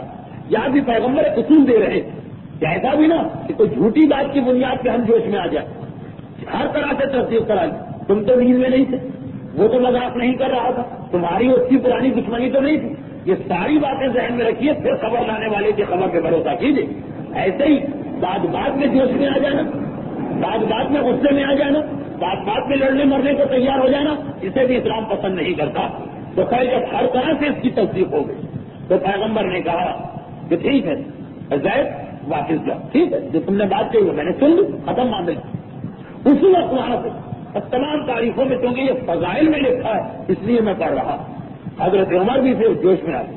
اللہ کے رسول یہ آپ نے کیا کہا؟ ابھی اسے گرفتار کروائیے, میری تلوار حاضر ہے, اس کی گردن اڑا دیتا ہوں. اسے قید کر کے دلوائیے, اس کے بعد میں اس کی گردن کو اڑا دوں گا. پیغمبر نے کہا کہ نہیں اے عمر, میں یہ نہیں چاہتا کہ یہ الزام لگے کہ محمد اپنے ہی ساتھیوں کا قتل عام کرواتا ہے. اس کا ایک اور طریقہ ہوگا. یہ کہہ کے خاموش کرایا. اس سلسلے میں جملہ میں گزشتہ منگل کو کہہ چکا ہوں, اسے دوہراؤں گا نہیں. خاموش کرایا اور اس کے بعد حکم دیا کہ سارا لشکر فوراً تیار ہو جائے. سارا لشکر فوراً تیار ہو جائے, کیونکہ عبداللہ ابن ابی کی تقریر سے بہرحال نوجوانوں کے جذبات کو بھڑکے, اور یہ اطلاع جو مہاجرین کے پاس آئی ہے تو یہ بھی آستینے پلٹ کے لڑنے مرنے کو تیار ہو رہے ہیں. ہم کسی سے کم, جب ہم نے ابو لہب و ابو جہل کا مقابلہ کر لیا, یہ تو بہرحال چھوٹے درجے کے لوگ, دونوں طرف جوش کو پیدا ہو گیا. پیغمبر عبداللہ ابن ابی کو گرفتار کرنا چاہتے ہیں. بعض اوقات کی صورتحال ہوتی کہ اصل مجرم پہ ہاتھ نہیں ڈالا جاتا خلاف مصلحت, مگر باقی لوگوں کے جذبات کو ٹھنڈا کرنا. حکم دیا فوراً تیار. ابھی سارا دن سفر کر کے لوگ آئے, یہ پانی پہ جھگڑا ہو گیا, گھنٹہ آدھا گھنٹہ بھی لوگوں کو آرام کا نہیں ملا. پیغمبر نے فوراً تیار کرایا اور فوراً لشکر کو حرکت دی. یہاں تک کہ رات ہو گئی. اب لوگ چاروں طرف دیکھا کہ کہاں پیغمبر ٹھہراتے. پہلی مرتبہ سیرت رسول پوری رات پیغمبر نے لشکر کو چلایا, کہیں ٹھہرنے کا حکم نہیں دیا. چلتے رہو, یہاں تک کہ صبح ہو گئی. نماز کے لیے روکا تو نماز پڑھی 2 رکعت اور فوراً مسلح اٹھا اور پھر چلتے رہو. چلتے چلتے 24 گھنٹے گزر گئے لشکر اسلام. مسلسل کسی سے ناراضگی ظاہر نہیں کر رہے, مگر یہ طریقہ کار کچھ نہ کچھ اس کے اندر ایسی بات ہے کہ جو معلوم کرنا چاہیے. اب عام آدمی کی ہمت تو نہ پڑے. سعد ابن عبادہ بہرحال ایک بڑے سردار ہیں انصار کے, وہ ایک مرتبہ اپنا گھوڑا دوڑا کے پیغمبر کی سواری کے جانور کے قریب آئے. السلام علیکم یا رسول اللہ. پیغمبر نے جواب ہی مختصر دیا, وعلیکم السلام. سعد اور ان کا شک بڑھ گئے. کہا اللہ کے رسول کیا ماجرا, 24 گھنٹے ہو گئے, سر آپ حکم دے تو ہم مسلسل چلیں گے, لیکن کیا کوئی ناراضگی ہے یا کوئی مسئلہ؟ اب یہ خود انصار کے سردار اور عبداللہ ابن ابی سے بڑے سردار. ایک مرتبہ پیغمبر نے کہا کہ تم میری بات سننے کیوں آئے؟ تمہارا سردار تو وہ ہے عبداللہ ابن ابی, یا اسی کی باتیں سنو. یعنی یہ اس میں ایک تنبیہ بھی کہ جب وہ منافق آدمی تمہارے جذبات سے کھیل رہا تھا تو اے مدینے کے پرانے باشندوں, اے انصار مدینہ, تم اس کی بات کو خاموش بھی کیوں سنتے رہے؟ مہاجرین کا بولنا تو مناسب نہیں تھا, چنانچہ ان کو خاموش بھی کرایا. حضرت عمر کو بھی پیغمبر نے منع کیا, لیکن اے انصار تمہارا اپنا آدمی تھا, تمہاری تو ذمہ داری تھی. جیسے اب ہماری قوم کا کوئی آدمی غلط بات کرے تو جو مقابل قوم ہے وہ تو خاموش رہے, یہ حکم پیغمبر, لیکن خود ہماری قوم کی ذمہ داری ہے کہ آگے بڑھ کے اس کا گلا پکڑے. یہ ان کے لیے تنبیہ, یہ ان کے لیے وارننگ, کیونکہ اگر سامنے والا آئے گا تو پھر جھگڑا بڑھے گا. پیغمبر نے کہا وہ تمہارا سردار ہے, جا کے اس کی بات مانو, مجھ سے کیا پوچھنے آئے؟ سعد ابن عبادہ چونک اٹھے. کہا اللہ کے رسول آپ اس ذلیل انسان کی بات کر رہے ہیں, یہ تو ہم سب نے طے کیا ہے کہ مدینے پہنچیں گے اور سب سے پہلے اسی کو نکال باہر کریں گے تاکہ اس جملے کی سزا اس کو ملے. اور اللہ کے رسول آپ تو کیا, اللہ کے رسول ہم نے آپ کو آ کے اطلاع نہیں دی, لیکن ہم سب کے ساتھ اس پر اتنا دباؤ ڈالا, اسے اتنا ڈانٹا دھپکا, اس پر اتنی لعنت ملامت کہ اب تو وہ اپنی بات ہی سے انکار کر رہا کہ میں نے تو کوئی بات ہی نہیں کہی. اتنا اس کے اوپر پریشر ڈالا. جب پیغمبر نے یہ سنا تو ایک مرتبہ کا اچھا قافلہ روکا, اور جیسے یہ قافلہ روکا 24 گھنٹے کے سفر کے بعد اتنا تھک چکے تھے لوگ کہ جاتے سو, اور اب جو گہری نیند لے کے اٹھے تو 2 دن ہو گئے, بات کو سب بات کو بھول گئے, معاملہ ختم ہو گیا, جذبات ٹھنڈے پڑ گئے. اب مسلسل 24 گھنٹے جو پیغمبر نے قافلے کو چلایا, اس میں 2 اور پیغام. پہلا پیغام تو یہ کہ جب کبھی جذبات لوگوں کے بھڑک جائیں تو اس وقت حکمت سے کام لے کے کسی اور طرف توجہ کو ڈائیورٹ کر دینا, کسی اور کام میں مشغول کر دینا ہے عوام کو, عام آدمیوں کا غصہ ٹھنڈا ہونا ذرا مشکل. جب مرد آباد کا زمانہ آتا ہے تو انسان کچھ نہ دیکھتا ہے, نہ سوچتا ہے, نہ سمجھتا ہے, اس وقت توجہ کو ہٹانا پڑتا ہے. اور قوم کے بڑوں کی ذمہ داری یہ کہ جس نے فتنہ شروع کیا وہ اس مہلت سے فائدہ اٹھا کے اس کی گردن کو جا کے پکڑے. باہر سے کسی کو نہ بولا, خود دباؤ ڈالو اپنے ساتھیوں پر تاکہ وہ یہ غلطی نہ کرے.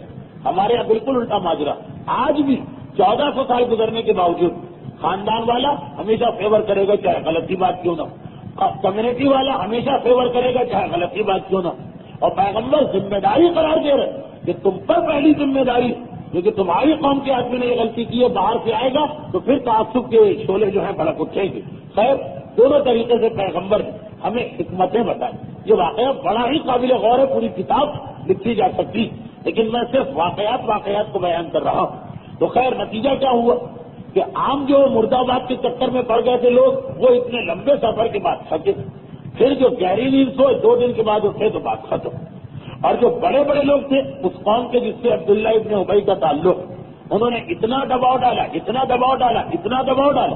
کہ عبداللہ ابن ابی خود پیغمبر کے پاس آئے۔ اب دیکھیے واقعہ چل رہا، خود پیغمبر کے پاس آتا اور آنے کے بعد کہتا ہے اللہ کے رسول مجھے اطلاع ملی کہ میرے نام سے لوگوں نے جھوٹی باتیں آپ کو آ کے بتائیں، خدا کی قسم کھائی اس نے، یہ سب جھوٹ ہے، میں نے کوئی ایسی بات ہی نہیں کہی۔ پیغمبر اسلام کے سامنے قسم کھائی، پیغمبر نے اس کی بات مانی، کہا ٹھیک ہے تم سے اب کوئی ہمیں شکایت نہیں، واپس چلے گا۔ یہ تو واپس چلا گیا، جھوٹی قسم کھا کے اپنی بات کو ثابت کرا کے۔ وہاں بیچارے زید ابن ارقم ان کو لوگوں نے پکڑ لیا، زید تم سے ہمیں توقع نہ، جھوٹی خبریں لا کے مسلمانوں کو لڑاؤ۔ عبداللہ ابن ابی نے تو قسم کھائی ہے کہ وہ اس نے ایسی بات ہی نہیں کہی، اور تم پیغمبر کے سامنے جا کے جھوٹی بات کہہ چکے ہو۔ اب زید گھبرا، زید پریشان ہو، دوڑ کے رسول کے پاس آئے، اللہ کے رسول یہ کیا غضب ہو گئے، میں نے تو فقط آپ کو اطلاع دی، عام لوگوں کو نہیں بتایا کہ جھگڑا پڑھے نہیں، آپ کو بتایا تاکہ آپ اس کو سزا دیں اور بات کو ختم کریں، لیکن ہوا ہی کہ میں ہی الٹا قصوروار بن گیا۔ ہر آدمی کہہ رہا ہے کہ دیکھو عبداللہ ابن ابی نے قسم کھا لی اور وہ تو اس کو تو معاملہ صفائی، اس کے معاملے کی صفائی ہو گئی۔ پیغمبر نے کہا زید بیٹھو، تمہیں خوشخبری ملنے والی۔ ہر ایک دم پیغمبر کے چہرے پہ پسینہ آیا، جس سواری پر پیغمبر تھے وہ اونٹ جھکتا چلا گیا، زمین سے جا کے مل گیا۔ یہ آثار ہوتے ہیں وحی نازل ہونے کے، جب رسول پہ وحی نازل ہوتی تو بہرحال یہ کتنا بڑا بوجھ کہ جس سواری پہ رسول ہوں وہ پھر پیغمبر اسلام کو اٹھا نہیں سکتی، زمین سے جا کے مل جاتی ہے اور چہرے پہ پسینے کے آثار۔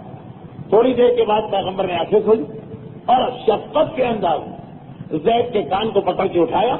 ذہن میں رکھیے کہ زید بالکل ابھی بچپنے اور جوانی کی سرحد پر ہیں، 13, 14, 15 سال کی عمر، اور کہا کہ اے زید مبارک ہو، تمہارے لیے قرآن نے براز ظاہر کی اور تمہاری صفائی قرآن نے پیش کی، اور سورہ منافقون کی ابتدائی 3 آیت بسم اللہ الرحمن الرحیم اذا جاء المنافقون، اے رسول جب منافقون تمہارے پاس آتے ہیں، یقولون اور آگے یہ کہتے ہیں کہ وہ گواہی دے رہے ہیں انک لرسول اللہ، وہ گواہی دیتے ہیں کہ تم اللہ کے رسول، واللہ یعلم انک لرسول، اللہ کو پتا ہے کہ تم اس کے رسول، لیکن واللہ یشہد ان المنافقین لکاذبین، یاد رکھو لکاذبون کہ یہ منافقون جھوٹے ہیں، اللہ گواہی دے رہا۔ اتخذوا ایمانہم جنہ، انہوں نے اپنی قسموں کو ایک ڈھال بنا لیا تاکہ لوگوں کو راہ خدا پہ چلنے سے روکے، وَإِنَّهُمْ سَاءَ مَا كَانُوا يَعْمَلُونَ، اور کتنا برا عمل یہ کرتے ہیں۔ تو یہ جو آیتیں ہیں سورہ منافقون کہ منافق آ کے کہتے ہیں کہ تم اللہ کے رسول، اور اللہ کو پتا ہے کہ تم رسول ہو، لیکن واللہ یشہد، لیکن اللہ یہ گواہی دیتا ہے کہ ان المنافقین لکاذبون، کہ یہ منافق جھوٹے ہیں۔ کہ خاص اس واقعے کے بارے میں آیا کہ وہ عبداللہ ابن ابی جو ابھی قسم کھا کے گواہی دے کے گیا کہ میں تو آپ کو رسول مانتا ہوں، میں تو آپ کے بارے میں لفظ ازل استعمال ہی نہیں کر سکتا ہوں، وہ تو جھوٹی خبر۔ یہ خاص اس واقعے کے بارے میں 3 آیت نازل ہو، کیا ہے حبیب تم ہو رسول، لیکن وہ جو تم سے آ کے کہہ گیا وہ جھوٹی گواہی دے رہا، وہ جھوٹا شخص ہے، اور جو قسم کھا رہا وہ بھی جھوٹی قسم۔ فقط اس نے اس قسم کو جنہ ڈھال، حدیث الصوم جنہ، روزہ ڈھال جہنم کی آگ سے، تو اپنی قسم کو اس نے ڈھال بنایا تاکہ اس کو کوئی سزا نہ ملے، لوگ اس کو برا بھلا نہ کہیں، ورنہ یہ جھوٹا۔ پیغمبر نے کہا زید یہ آیتیں تمہارے لیے آ گئی، قیامت تک کے لیے زید کی سچائی ثابت، عبداللہ ابن ابی کی برائی ثابت۔ اچھا اب جب یہ آیتیں نازل تو معاملہ پھر پلٹا، عبداللہ ابن ابی کا قبیلہ اس کے پاس پہنچ گئے کہ ارے تم نے کیا غضب کر دی، تمہاری وجہ سے ہمارے قبیلے کا تذکرہ قرآن میں قیامت تک کے لیے آ گیا، یہ تو غضب ہو گئے، ہمارا ایک آدمی گویا ہماری پوری قوم، قرآن نے مذمت کر دی، چلو ابھی بھی موقع، چلو اور چل کر پیغمبر اسلام سے معافی مانگ لو، توبہ کر لو کہ میں نے جو کہا غلط کہا۔ اس کا جواب بھی بڑا عجیب تھا، وہی اسی سورہ منافقون میں قرآن نے وہ بھی نقل کی، وَإِذَا قِيلَ لَهُمْ تَعَالَوْا يَسْتَغْفِرْ لَكُمْ رَسُولُ اللَّهِ، جب ان لوگوں سے منافقین سے کہا جاتا ہے کہ آؤ، تعالو آؤ، یستغفر لکم رسول اللہ، تاکہ اللہ کا رسول تمہارے لیے استغفار کرے، تمہارے لیے معافی طلب کرے اللہ سے۔ تو حالت کیا ہوتی ہے؟ فولو، وہ منہ پھیر کے چلے جاتے ہیں، فولو، وہ منہ پھیر لیتے ہیں، رؤوسہم ورأیتہم، اور تم دیکھو یصدون وہم مستکبرون، وہ غرور کے عالم میں، وہ غرور کے عالم میں منہ پھیر کے جا رہے ہیں۔ یہ عبداللہ ابن ابی، لوگوں نے کہا چلو ہماری قوم کو معافی مل جائے، پیغمبر سے معافی مانگو۔ اس نے بڑا عجیب جواب دیا، دیکھیے ابھی قسمیں کھا کے آ رہا ہے رسول کے پاس، قوم میں واپس آئے، کہا تم نے مجھے کیا سمجھ رکھا؟ اس رسول نے آ کر کہا کہ ایمان لاؤ، میں ایمان لے آیا۔ اس نے کہا نماز پڑھو، میں نے نماز پڑھی۔ اس نے کہا زکات دو، میں نے زکات دی۔ اب کیا یہ چاہتا ہے کہ میں اس کے آگے سجدہ بھی کرنے لگوں؟ کتنا جھکتے چلے گا، میں نہیں جاتا اس کے پاس معافی مانگنے کے لیے۔ یصدون وہم مستکبرون، قرآن کہہ رہا ہے کیا حبیب بتاؤ مسلمانوں کو کہ منافق کی پہچان یہ کہ کہا جائے گا کہ آ کے رسول سے دعا استغفار کرواؤ، وہ تکبر کے عالم میں منہ پھیر کے چلا جاتا۔ غلط یہ کہ پورا سورہ منافقون، عبداللہ ابن ابی، زید ابن ارقم، اور خاص یہ واقعہ انصار و مہاجری نئے اور پرانے باشندوں کا جھگڑا، اس کی بنا پہ یہ سورہ نازل ہوا۔ خیر یہ آیت بھی آ گئی، پھر بھی عبداللہ ابن ابی نے انکار کیا، بس قسم کھا کے آ گیا یہی میرے لیے بہت، اب میں کوئی توبہ کوئی معافی رسول کے پاس جانے کو تیار نہیں، اور یہ کہہ کہ وہ اپنے قبیلے کے ساتھ چلنے لگا۔ پیغمبر اسلام کو بھی اس کی توبہ یا معافی کی ضرورت تو ہے نہیں، لیکن اب یہ بھی دیکھ لیجیے کہ جس وقت یہ آیتیں نازل ہوئی اس کی اتنی مذمت، اس کی اتنی خرابی، تاریخ کہتی ہے کہ اس موقع پر اس کا اپنا بیٹا، یہ ہے ایمان، یہ ہے اسلام، اس کا اپنا بیٹا آیا پیغمبر اسلام کے پاس، کہا اللہ کے رسول میں نے سنا کہ آپ میرے باپ پہ قتل کا حکم جاری کرنے والے، آپ میرے باپ کو قتل کروانے والے، اگر یہ واقعا صحیح تو یہ ذمہ داری میرے سپرد کی جائے تاکہ میں اپنی تلوار سے اپنے باپ کو قتل کروں، کسی اور کو نہیں، مجھے۔ اور وجہ بھی بتا کہ سارا مدینہ، ہمارا قبیلہ خزرج، دوسرا قبیلہ اوس، سارا مدینہ جانتا کہ مجھ سے زیادہ اپنے والدین کا فرما بردار کوئی نہیں، تو مجھے ڈر لگتا کہ ایسا نہ ہو کہ آپ کسی مسلمان سے میرے باپ کو قتل کرا اور باپ کی محبت میں بعد میں اس مسلمان کو قتل کر ڈالوں کہ یہ میرے باپ کا قاتل۔ تو اللہ کے رسول ایسا مسئلہ ہی نہ رہنے پائے، مجھے کو حکم دیجیے تاکہ اپنے باپ کی گردن اڑا دوں، تاکہ کسی اور مسلمان کے خلاف کوئی دشمنی اور کینہ میرے دل میں نہ آنے پائے۔ پیغمبر اسلام اس پوری گفتگو سنی ہوئی اور اس کے بعد کہا کہ یہ تو کیا کہہ رہا، میں نے نہ ایسا کوئی حکم دیا، نہ میں ایسا کوئی حکم دینے والا ہوں، بلکہ تیرے جذبے کی وجہ سے میں تیرے باپ کے خاص شفقت کرنے والا ہوں، یہ پیغمبر نے اعلان کیا۔ خیر اب بات ختم ہوئی، بیٹا بھی چلا گیا، لیکن یہ اطلاع مل گئی پیغمبر کو کہ بیٹے نے اپنے سارے نوجوان ساتھیوں کو جمع کیا، اچھا باپ بیٹا ایک ہی قبیلے کے، سب کو جمع کیا کہ اور تو ہم کچھ نہیں کر سکتے کیونکہ پیغمبر نے منع کر دیا، کم سے کم اتنا ضرور کہ جب اللہ کا رسول مدینے میں داخل ہو اپنے بابا کو مدینے میں قدم رکھنے نہیں دے گا۔ وہ اس نے کیسے کہہ دیا کہ ہم عزت والے لوگ ان ذلیلوں کو باہر نکالیں گے؟ بیٹا کہہ رہا کہ کم سے کم اتنی سزا تو اپنے باپ کو دلوانا۔ پیغمبر کو اطلاع ملی، پھر بلایا بیٹے اور کہا کہ نہیں خبردار، اتنا میں نے کہا ہے اس سے زیادہ تمہیں کوئی حق نہیں ہے کسی کو سزا دینے کا، اور اس معاملے کو اللہ کے سپرد کر دو، یہ عزت و ذلت جو یہ دے رہا ہے یہ کوئی عزت و ذلت نہیں۔ پھر وہی آیت تلاوت، وَلِلَّهِ الْعِزَّةُ، اصلی عزت تو اللہ عطا کرنے والا، یہ کہے کہ اس کے بیٹے کو روک دیا۔ اور اب یہ واقعہ اختتام کی منزل پر آیا کہ چلتے چلتے مدینے کے قریب پہنچے مسلمان جنت البقیع سے کچھ پہلے، وہاں پہ جنگ سے انتہائی تیز آندھی آئی، بہت طویل ہو گیا یہ واقعہ، لیکن اس کا آخری جز کیونکہ بہت ہی اہم تھا، پورا سورہ منافقون اسی واقعے کے لیے نازل ہوا، اس لیے میں ڈیٹیل میں چلا گیا۔ آخری جملے آج کی تقریر کی۔ اب اللہ کے رسول مدینے کے قریب پہنچا، ایک مرتبہ انتہائی تیز آندھی آئی، اور ایسی آندھی کے مسلمان بھی گھبرا گئے، لیکن انڈیا سے، پاکستان سے، برما سے، سیلون سے، سری لنکا سے، امریکہ سے، برطانیہ سے کوئی آدمی عرب میں جائے اور وہاں کی آندھی سے گھبرا جائے تو ٹھیک، وہیں کا رہنے والا اگر آندھی سے گھبرائے تو بڑی خطرناک قسم کی آندھی ہوگی جس پر نماز آیات بھی واجب ہو سکتی، اور اس آندھی کا نتیجہ یہ نکلا کہ مسلمانوں کے جانور گھبرا گئے۔ خود پیغمبر اسلام کا اونٹ جس پر وحی کے موقع پہ پیغمبر سوار تھے، تھوڑی دیر پہلے آپ نے سنا، وہ بھی ایک مرتبہ رسی توڑا کے بھاگا اور غائب ہو گئے۔ جب آندھی تھمی، پیغمبر نے اپنا اونٹ ڈھونڈنا شروع کیا اور اسی وقت دیکھا کہ لوگ ایک دوسرے سے بات کر رہے ہیں، کیا وجہ؟ اتنے سالوں سے ہم مدینے میں رہ رہے ہیں، ایسی آندھی کبھی نہیں دیکھی۔ پیغمبر نے کہا کہ بات یہ کہ رفاعہ جو عبداللہ ابن ابی کے بعد مدینے کا سب سے بڑا منافق تھا، ابھی اس کا وہ جہنم واصل ہوا، اس کا انتقال ہوا، اس کی میت لے جائی جا رہی ہے۔ یہ آندھی اس وجہ سے آئی، یہ آندھی اس وجہ سے آئی ہے کہ کیونکہ اس کا انتقال ہوا بس۔ اور پیغمبر اپنا اونٹ ڈھونڈتے پھر رہے۔ لشکر میں کئی منافق ہیں، ایک نے پلٹ کے کہا عجیب رسول، مدینے سے ہم اتنا دور بیٹھے ہیں، وہ مدینے کی خبر دے رہا ہے کہ وہاں میت اٹھائی جا رہی ہے اور اس کا اونٹ یہاں کھو گیا، وہ اس کو نہیں مل رہا، اونٹ کو ڈھونڈتا پھر رہا۔ یہ کیسا رسول؟ سامنے کی بات تو بتا نہیں پا رہا، وہ 10-20-25 میل دور کی بات بتا رہا۔ جیسے اس نے یہ کہا، لوگوں نے پیغمبر کو اطلاع، ایک مرتبہ پھر آثار وہی چہرے۔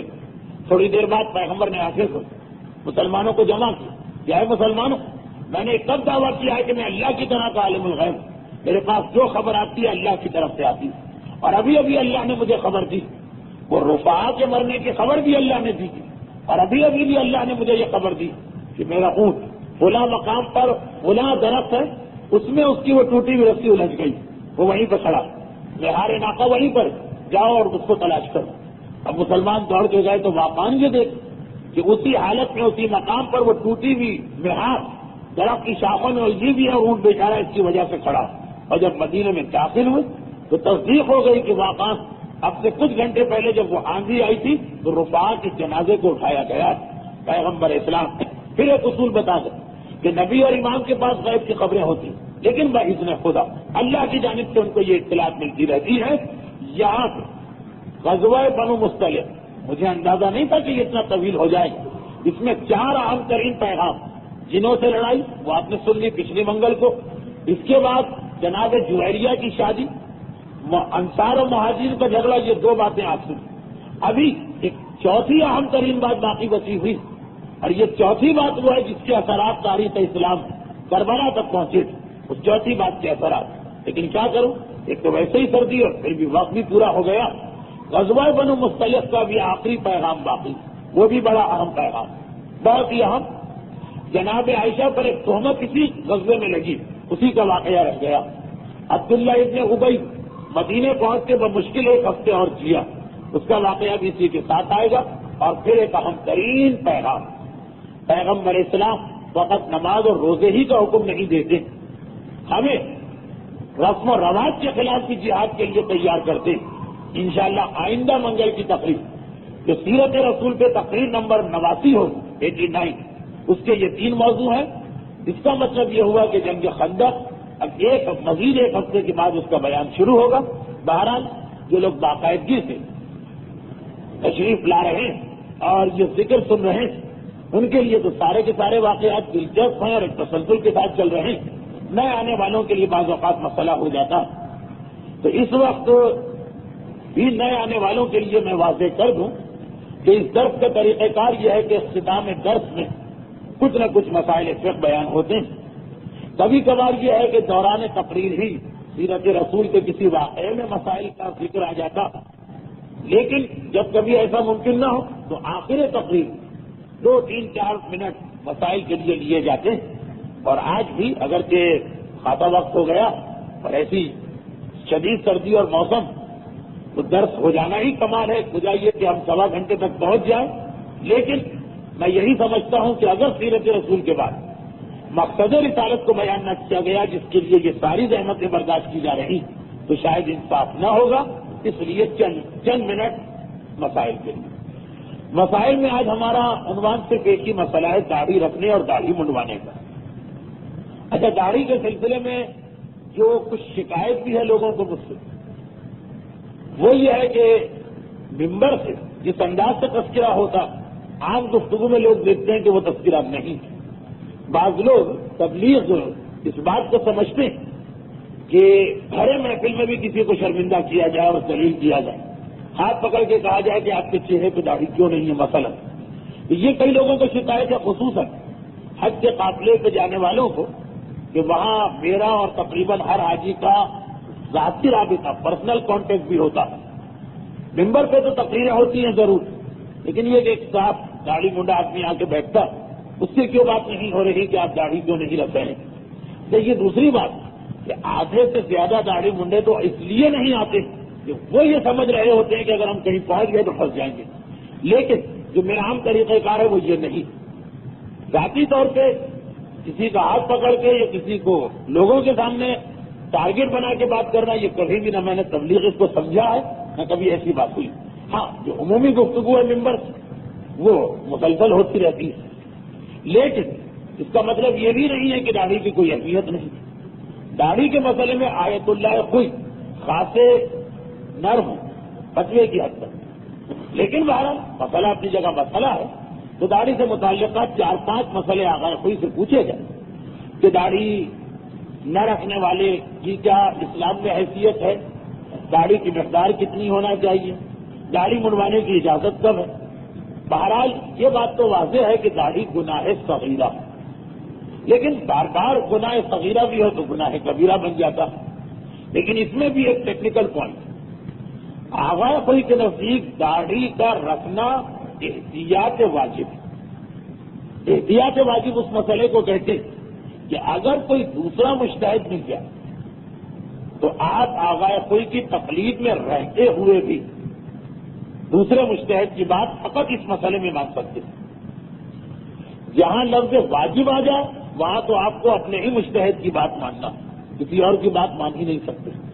اور جہاں احتیاط واجب آ جائے وہاں پہ آپ کو اجازت ہے کہ اگر آپ کو کوئی دوسرا مجتہد نرمی والا مل رہا تو اس کی بات مان لیجیے. جیسے آغا کوئی امام خمینی فرماتے تھے کہ عیسائی نجس ہے، ان کا مقلد اس کو یہ بات ماننا ہی پڑے گی. عیسائی کے ہاتھ سے پکی ہوئی چیز، عیسائی سے ملا ہوا ہاتھ، عیسائی کے لباس، جہاں جہاں عیسائی کے جسم کی جیلاہٹ پہنچ جائے وہ سب نجس ہے. لیکن آغا کوئی فرماتے ہیں کہ احتیاط واجب یہ ہے کہ عیسائی نجس ہے. اس کا مطلب یہ ہے کہ خیر اگر آپ آغا کوئی کی بات مانیں تو اس کو نجس ماننا ہی پڑے گا، لیکن اگر آپ کو کوئی دوسرا مجتہد بھی مل رہا جو علم میں آغا کوئی کے بعد نمبر 2، تو آپ تقلید آغا کوئی کی ہی کیجیے گا. اس ایک مسئلے میں دوسرے کی بات بھی مان سکتے ہیں. فرض کیجیے کہ کوئی دوسرا مجتہد نہیں جائے جو کہے کہ عیسائی پاک ہے، اور گزرے ہیں ہماری تاریخ میں آغا حکیم علی اللہ مقامہ تو مشہور تھے اس مسئلے کہ عیسائی پاک ہے. تو جو لوگ آغا کوئی کی تقلید کرتے ہیں جہاں احتیاط واجب کا لفظ آ جائے صرف اس مسئلے وہ دوسرے مجتہد کی بات بھی مان سکتے ہیں، جبکہ دوسرے مجتہد کا مسئلہ نرم ہو. اس نرمی اور سہولت سے آپ فائدہ اٹھا سکتے ہیں. لیکن اگر آپ کا مجتہد احتیاط واجب نہ کہے، واجب ڈائریکٹ واجب کہہ دے، پھر تو مشکل ہو اس کا مسئلہ، یہ آسان اسی کے مسئلے پہ آپ کو عمل کرنا ہے. تو آغا کوئی کی کتابوں میں سے ایک وہ کتاب جس میں نئے فتوے آتے ہیں، اس سے میں کچھ مسئلے پڑھ رہا ہوں تاکہ کسی قسم کی غلط فہمی کا امکان باقی نہ رہے. تو داڑھی کے بارے میں بھی آغا سے چند نئے مسئلے پوچھے گئے جس سے کچھ غلط فہمیاں بھی دور ہو گئی ہوں گی، اور یہ بھی واضح ہو جائے گا کہ بہرحال داڑھی کی اہمیت اپنی جگہ، لیکن اسلام میں کبھی داڑھی کو منڈوانے کی اجازت بھی دی گئی. پہلا سوال یہ ہے کہ آغا کوئی تو پوچھا جا رہا ہے کہ آپ کی رائے داڑھی منڈوانے کے بارے میں کیا ہے، اور کیا اس آدمی کے لیے اس کی اجازت ہے کہ جسے داڑھی رکھنے سے نقصان پہنچنے کا ڈر ہو، مجھے کوئی نقصان پہنچ جائے گا، میری جان جو ہے وہ خطرے میں پڑ جائے گی.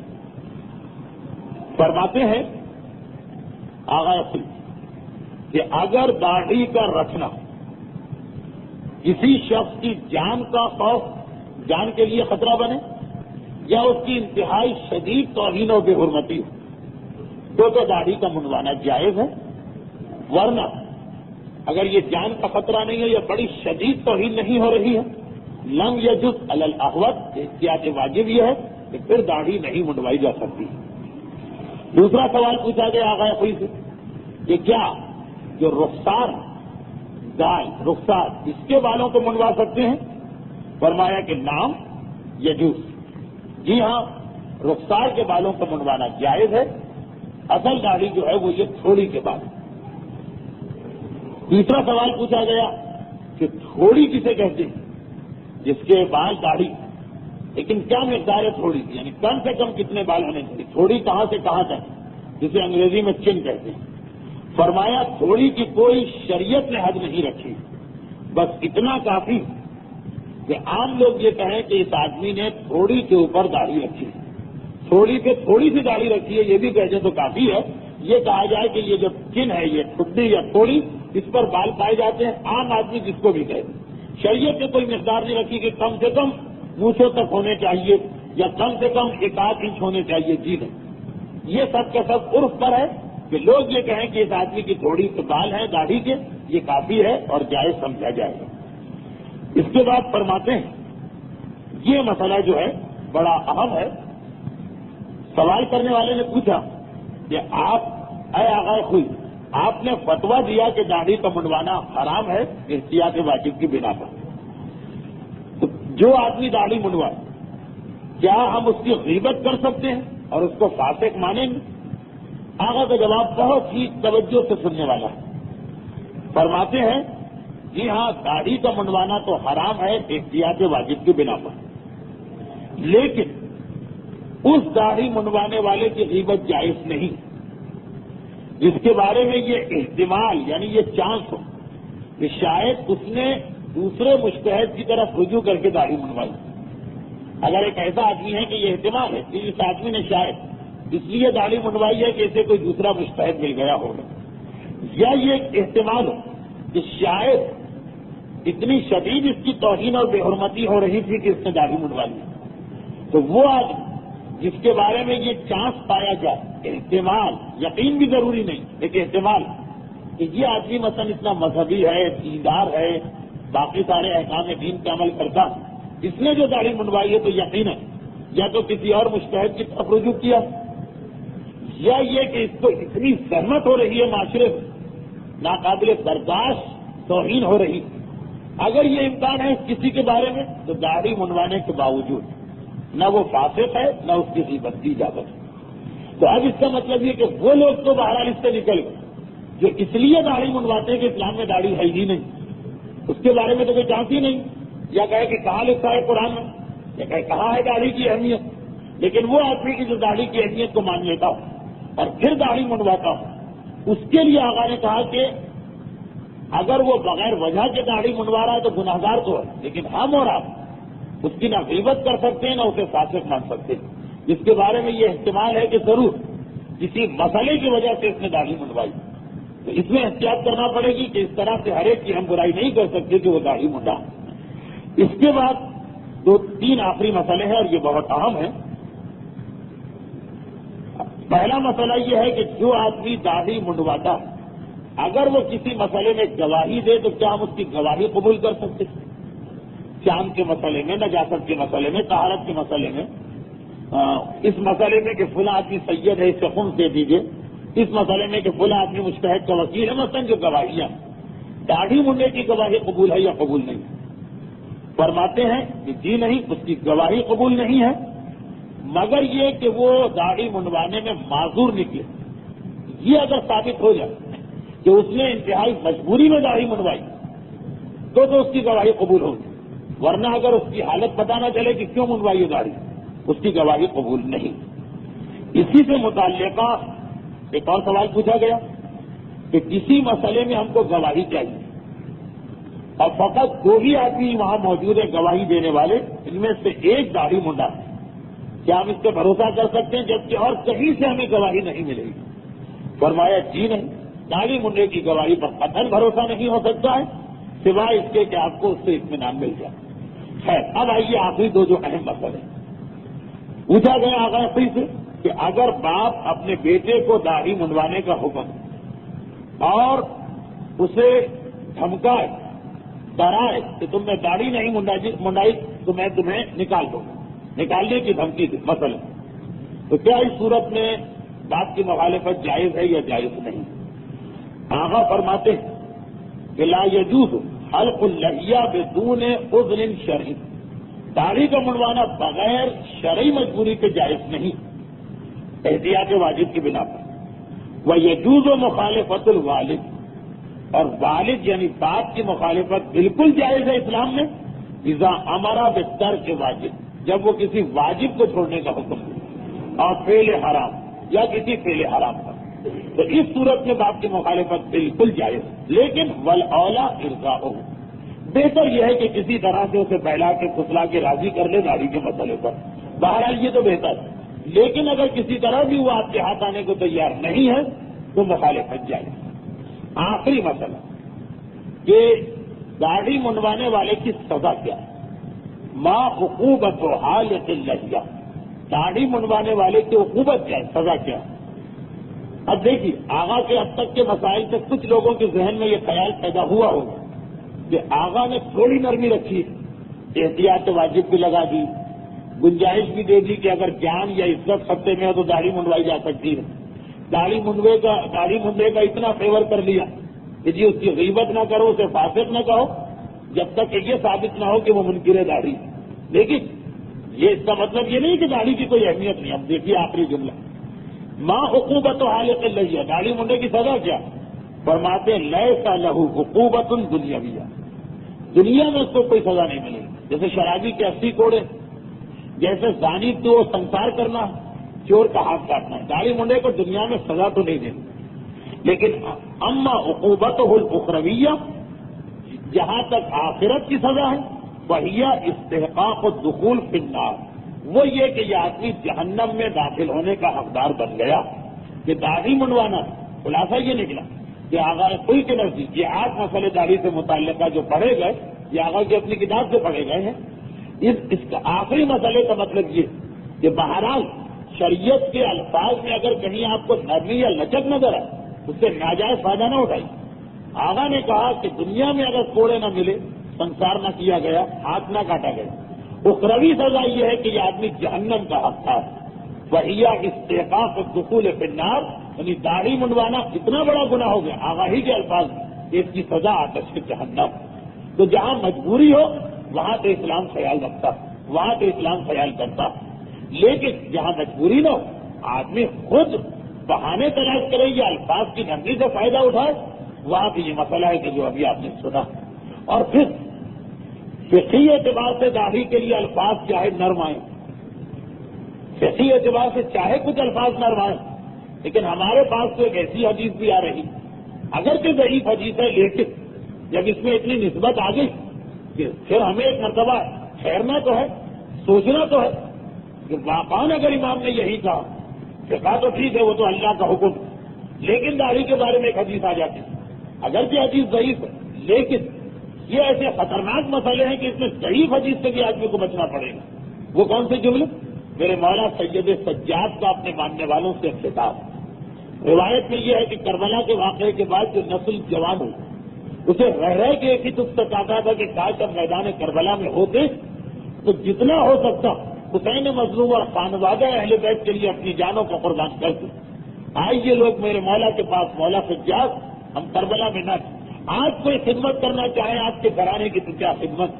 امام کی آنکھوں میں آنسو آ گئے، کہا کہ ایک تو یہی کہ 3 کاموں سے اپنے آپ کو بچا لیں، اس لیے کہ یہ 3 کام ایسے ہیں جو ہمیں شام یاد دلا دیتے ہیں۔ اور شام کون سی منزل؟ سید سجاد کربلا سے زیادہ شام کا ماتم کرتے ہیں۔ الشام الشام الشام، راویوں نے پوچھا، جوانوں نے پوچھا، ان کربلا کے بعد ہوش سنبھالنے والوں نے پوچھا کہ مولا وہ کون سے 3 عمل؟ کہا پہلی بات تو یہ ہے کہ کبھی شراب نہ پینا، دوسری بات تو یہ ہے کہ کبھی شطرنج نہ کھیلنا، اور تیسری بات یہ ہے کہ کبھی داڑھی کو نہ منڈوانا۔ نوجوانوں نے کہا مولا اس کا شام سے کیا تعلق؟ کہا اس لیے کہ جب ہم کسی کے ہاتھ میں شراب کا جام دیکھتے ہیں تو ہمیں یزید کا ہاتھ یاد آ جاتا۔